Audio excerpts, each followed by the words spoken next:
Hi guys, good morning again. As a follow-up video sa nauna kong video regarding sa may black hats guys. So yung black hats natin dito guys sa milk natin manukan guys ay dalawa. Isang straight comb at isang picon guys. So ito naman guys yung ating picon na black hats.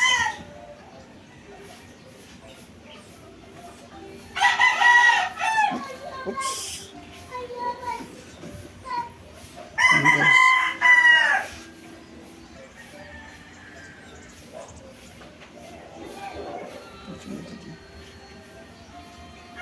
So as you can see guys, di pa natin tanggal yung tenga guys.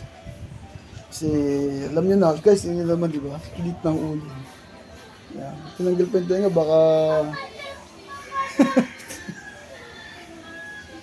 so, yun nga guys, same dun sa aking vlog regarding my black hats. So yung sa straight comb. So ito naman guys ay peacock. So same pa rin guys ng body formation guys. Body conformation. So mabuto sila guys. Pag ginawa mo sila, mararamdaman mo talaga yung tics sa katawan guys.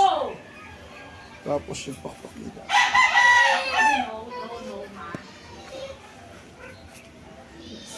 So mahaba ang katawan guys. Yung malapad. So yung paa nila guys, same lang din.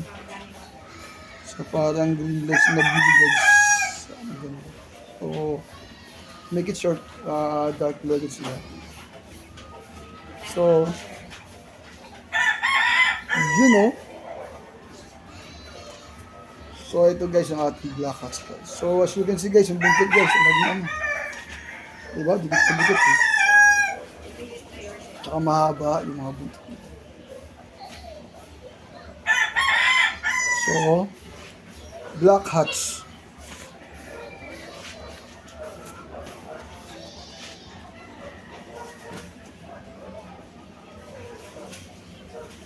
So, same lang din guys. Metal skin din sila guys.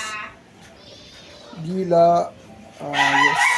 Yung, parang dark din sila yung dila na.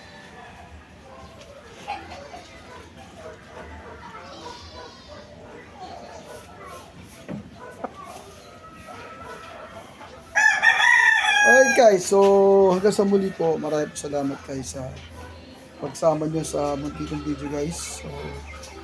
So hanggang sa muli po guys, see you on the next video. And guys, I want to invite you to please like and subscribe my YouTube channel and follow Buhay OFW Arnold Pacaldo. Okay, guys. So guys, hanggang sa muli po. Maraming salamat. Paalam po.